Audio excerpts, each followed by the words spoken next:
Bears Ears, listening to key Coloradans on that landmark decision on land in the West. Talking starts tomorrow in a case from our state before the Supreme Court. We'll hear how a ruling could change something as simple as going out to dinner. Nothing is simple for the couple who decided to use their holiday card to tell family and friends about life with Alzheimer's. A signature smell returns to downtown Denver. You know, I'm looking around just what she created. I mean, she created such a neat thing. It's okay to smile, except on your driver's license. Still can't smile there. An explanation next. If President Trump looked out the window as Air Force One flew over Colorado headed for Utah this morning, he would not have been far from Browns Canyon National Monument near Salida or Canyons of the Ancients in western Colorado. Both pieces of federal land that the administration considered opening up to logging and ranching and off-road recreation, but ultimately left alone in favor of scaling back two enormous national monuments in Utah. The president did so today against the advice of some prominent Coloradans who spoke with our Marshall Zellinger. If you're only half paying attention, you might think the president just ordered 85% of Bears Ears cut off. Well, Bears Ears is a national monument in southeast Utah. A little farther west of that is Grand Staircase Escalante. Today, the president reduced the footprint of both national monuments. The biggest users of the area are from Colorado. Charles Wilkinson is a law professor of Indian and federal public land at CU and is working with the Native American Rights Fund, a nonprofit Indian law firm, to help craft a lawsuit to challenge the president. The president knows and is going to see the negative reaction to this. And they're not going to want to do any more of this. So no, I think the Colorado National Monuments are safe. It's one thing to say you have the power. It's another to test it in a way that's not going to work. Either legally or politically, this will not stand. Troy Ide, a Republican, is a former U.S. attorney and represented one of the Indian tribes that wanted Bears Ears protected and worked with President Obama as he created the national monument last year. The area could see more vehicle traffic and oil and gas drilling, but legal challenges that may last years could slow that from happening. If you were protecting the Sistine Chapel, would you just protect the altar or would you protect the whole church? A few months ago, we told you Outdoor Retailer, the group that puts on those large outdoor conventions, is moving to Denver after almost 2 decades in Utah. Kyle, I talked with Amy Roberts from Outdoor Industry Association, and she reiterated for me that a decision like today that they probably knew was coming is one of the reasons that that convention is coming to Denver starting next month. And so the fight just begins. We expect to see this in the courts. Trump administration knew that was coming. And Troy Ide says this is going to take, years, and he's still representing, the goods of the Native Americans that he hopes that he can bring back to them. We at least know the Trump administration is not likely to do more as the Obama administration did. Marshall, thank you. A strange and sad case out of Park County isn't getting any clearer today. Now the prosecutors there have taken the unusual step of getting a gag order to seal the sheriff's office investigation into the disappearance of a 17-year-old. Maggie Long lived in Bailey. She was last seen Friday, which is when her house was intentionally set on fire. The gag order means that whatever prosecutors know or expect to find out, they don't want getting out until they're good and ready. Do you consider your job to be a creative expression? I ask because creative expression is a term that we will hear a lot of this week as the U.S. Supreme Court hears arguments in a case out of Colorado. The cake baker from Lakewood who denied a gay couple a wedding cake, saying that his religious beliefs allowed him to opt out of that creative expression. We're about to hear from two legal minds from Colorado. The first, Scott Skinner, is a constitutional law professor at CU who signed on to a brief in opposition to the baker in favor of the state Civil Rights Commission that ruled against him. The difficulty comes when you start trying to draw lines about what counts as an artistic or expressive enterprise and what doesn't. And that line is very blurry. Once you start opening up any sort of loophole for public accommodations law, it becomes very hard to contain. Conservatives are arguing that this is a free speech case and that they want this creative expression group to be drawn pretty widely. I discussed one possible example with Jenna Ellis. She's a constitutional law professor at Colorado Christian University. So take a chef who I think we've identified as a creative who doesn't want to serve an anniversary dinner to a gay couple. Would that be acceptable?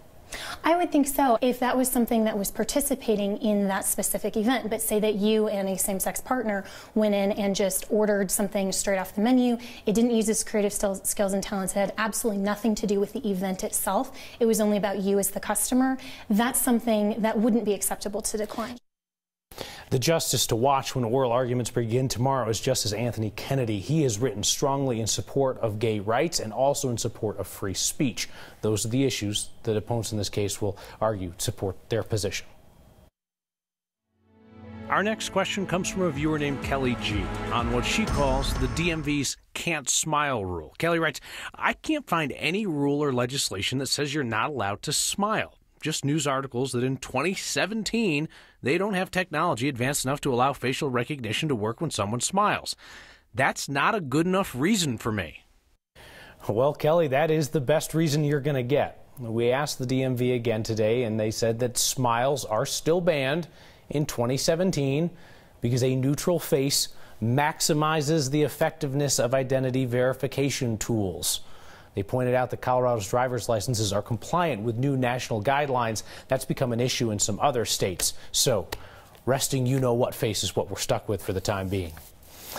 Families' holiday cards offer a window into their lives, usually happiness, accomplishment. One couple from Colorado used last year's card to announce to those they love that Alzheimer's had entered their lives. Their family and friends might not have expected good news this year, but here's what they got.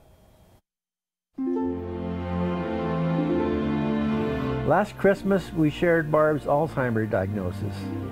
This year, we would like to share what is happening in our lives. I just figured if it happens, it's going to happen. If you ask Barb how she's feeling, she will answer, I feel fine. Well, I'm still not suffering anything. Truly, I'm not. I just don't want to become an invalid or something like that. Then that would be hard, and that's probably what I will become. While Harold is helping Barb, he is also learning how to cook, household duties, grocery shopping, you know, all the fun stuff. And Harold's doing all the work. What can you complain about? It's working out pretty good. It is. Words like understanding, giving, receiving, sadness, happiness, dignity, appreciation now have a much clearer meaning to us. Enjoy every moment you have. Every now and then you remind me that we're not going to live forever. Alzheimer's disease has taught us the true meaning of love, which to us is sharing. And there's nothing you can do to not have it. They don't have medicines. You just go on. But I really, honestly, I feel fine. So I'm going to keep that up as long as I can. We have a choice. You can either be happy or sad. And we are definitely sad sometimes, but we try to make it happy. Barbara and I are now closer than in years and enjoying life as it is. I didn't do too bad, did I? No, that was quite good. Photojournalist Eric Kay put that story together for us. The Alzheimer's Association says its hotline sees its highest call volume during the holidays. Families reconnect after time away from their loved ones, and they start to notice changes in memory and personality. The Alzheimer's Association praised the Arnolds letter as a wonderful way to prepare people for the changes they might see. The most Colorado thing we saw today took 2 takes. They grow a lot of things in Akron, including journalists who hunt for news in a town where it's sometimes hard to find. I have town council, first Monday of every month. And hit me with your caption for this Broncos flag flying at half staff. Hashtag HeyNext or email next@9news.com. Best one I see gets a shout out when we return.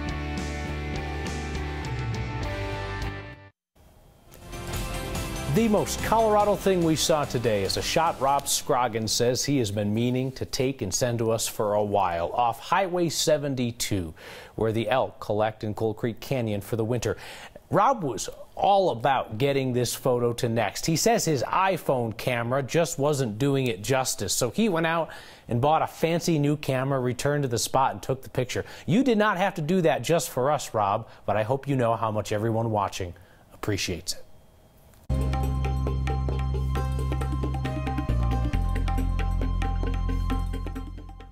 Windy and a whole lot colder today. The storm that just clipped northern Colorado has turned into a raging blizzard in the Midwest tonight. I'm meteorologist Kathy Sabin. Yesterday, close to 70 degrees, almost a record high. Today's high at 51. We hit around midnight. We held in the mid-30s, and now we're down to 21 at DIA with a wind chill of 18. Blizzard warnings out west of Minneapolis. Severe weather warnings out north of Dallas and east of St. Louis. Our fast-moving storm is out of here, but the cold air will stay in play, and even with sunshine and lighter winds tomorrow, temperatures will still be very chilly in the upper 30s and mid 40s for the next 3 days. Although another storm upstream means another chance for snow. Yeah, it's a small chance, but it's there, and that would be on Thursday. In the meantime, decreasing wind, the big story tonight. Clear, cold, and 16. Tomorrow we have a sunny and cold day, but not a lot of wind. It's just going to feel better to be outside in spite of that temperature. Again, 20% chance of snow Thursday. Don't get too excited about it, but it's there. And then a warming trend heading into the weekend with highs back near 60 degrees. And the cats and the monkeys and the kids are saying, hey, time to do that snow dance in Steamboat. Kathy, thanks. So this is how Broncos country's feeling today. Yeah, it is a sad state of affairs. It is a half-mast across Broncos country. Steve Jacques took this photo of his neighbor's Broncos flag in Centennial. Says, sums up Broncos Nation these days. Maddie, and hashtag Hey Next captioned it, RIP Broncos. Well, listen, Maddie, they'll come back at some point. At some point, we just don't know when. 8 straight losses for the Broncos. So we've heard people say, well, maybe now the games won't sell out. The games are still going to be a sellout. We've explained how this works on Next before. Tickets are tickets sold. It's not who shows up, and our Broncos guy Mike Kliss reinforced that with us today. Broncos have sold all the tickets for the upcoming Jets game. There will be empty seats, though, as people don't show up. Kliss notes that he thinks that the Broncos are the only team that announces the no-shows. Give them credit for that. Broncos play the Jets Sunday at 2. Let's see who shows and who doesn't. If there's something on the Eastern Plains you don't want to see in print, well, then don't let the Vasquez family find out about it. And the return of an institution in Denver where trust is earned and then shared with customers. It's so unique, and I think it's an important break for people in the world and in their day. We'll take you there next. Some people just seem born to do what they do. That familiarity certainly keeps a lot of people in their chosen line of work. And that was the headline found by Steve Steger and photojournalist Ann Herbst when they took a drive out to Akron on the Eastern Plains.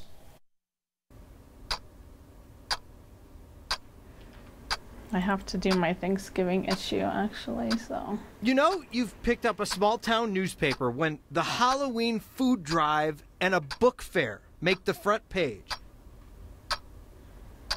It can be slow, yeah. Krista Vasquez knows all about it. It definitely can be slow. Slow news days. She's had many of them in her 30 years at the Akron News Reporter. It can be trying at times. But there's a big story here she seems to be missing. It's just not front page news. Depending on the day, we'll go down the highway that way if it's nice out. Alicia Berry is Krista's advertising manager. For Christmas, I'll do Christmas later. Even the person in charge of making the money doesn't see it. So they're following us. I'm like, we're not very exciting, though. But a front page story is sitting right there in the office. I don't know why she has her dog in her picture. No, it's not the dog. Who even takes their dog to school? We'll figure out that mystery some other time. The big story is right over Alicia's shoulder. Just because my mom, I don't get a Slack, I don't get a whatever. She still expects me to be on deadline. A mother and daughter working feet apart may not seem strange in a small town.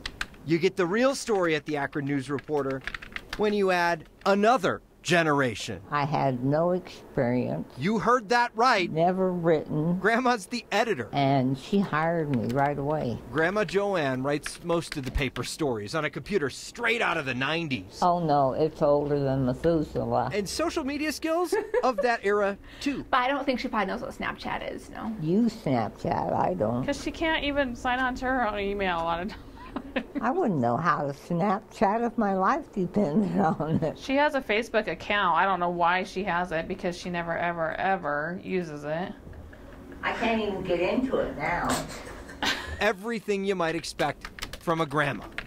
even doing the things no one else likes to do. I have town council, first Monday of every month. I appreciate that she goes to the meetings. School board, second Tuesday of every month. That's probably not something I want to do. It can be very interesting sometimes. And Joanne doesn't just cover the meetings. They really can. Like a true grandma, she caters them. If everybody wants to go ahead and get their food, she's always so gracious to make our yummy meal. Today we're having stew with dumplings. While Alicia spends her afternoons talking. What size are you thinking? Grandma does a whole lot of listening. You know, that's kind of her social time. Though there's another social time. I love it. She likes a whole lot better. I really do. Because my granddaughter, a lot of times, will bring my great-granddaughters. The office visits are by far the best, which does pose a serious question about the future of this newspaper. I don't know what they'll do. Hopefully the Akron News is still here when they are ready,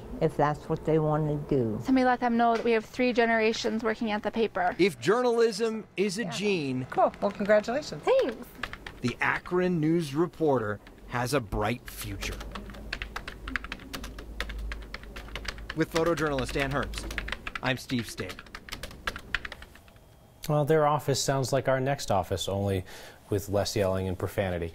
The Akron News Reporter is a weekly paper. It's owned by the same company that owns the Denver Post, and more than half of the people in Akron subscribe to the paper. Way to salute and support local journalism, Akron. Something's been missing lately in downtown Denver. That and your feedback next. Today is National Cookie Day. That's what the Google machine says. But that is not the reason why fresh cookies, the smell of them, is lingering in Republic Plaza downtown. Here's our photojournalist, Chris Hansen. Step through the doors of the Santa Fe Cookie Company, and you'll be faced with choices. Well, I guess everyone knows it's National Cookie Day, except me. Sugar, oatmeal raisin, oatmeal cranberry. I'm a chocolate chip cookie person. Chocolate chip peanut butter, chocolate chip peanut butter. The pecan praline and the shortbread. Make a choice and leave $2. Gotta try her pumpkin pie. Pie? Gastronomical delight. A gastronomical delight. Thanks, kids. Good morning, Alexis. Morning, how are you? Alexis McLean has been working here, off and on since she was in college. First summer in college. During college, I came back and needed work and wanted to hang out with my aunt. Her Aunt Debbie, Debbie Keene. She was known to customers as the Cookie Lady. When I first started scooping, she'd make me weigh every dough ball because they all have to be that perfect. So, and she could look at a tray and go, that one's not right, that one's not right. No matter what you do, yeah, do a good job, she would say. I had to weigh each one before she'd leave me alone. This past June, Debbie passed away and left her niece with a choice. Thank you, ma'am. Thank you. Nice to meet you. Close the doors or take over. You know, I'm looking around just what she created. I mean, she created such a neat thing. The Santa Fe Cookie Company reopened in October. So yeah, I was gonna come help her this summer anyways. Have a good day. Step inside and you'll still find the honor system. I like to think of it as the cookie temple. Hi, how are you? You'll also find a niece honoring what her aunt left behind. Just a sense of goodness. For next, a sense of joy. I'm Chris Hansen. Next engages in meticulous research for every story, so of course we asked Chris to bring us back some research, and it was delicious. Everybody wants to talk about this driver's license issue, how you're not allowed to smile on your driver's license. It would appear different offices in Colorado do it a little bit differently. Jennifer Tank writes in, says, got my license renewed last month up in Fort Collins, and I was told I could smile but not show my teeth. When I do that, Jennifer, people say it looks like I'm smirking, so I shouldn't do that either. Randy writes in, concerned, says, you seem very subdued and sound a little hoarse today. It's what my wife calls a man cold, Randy. She says I should suck it up. When I die, that'll be on her. See you next time.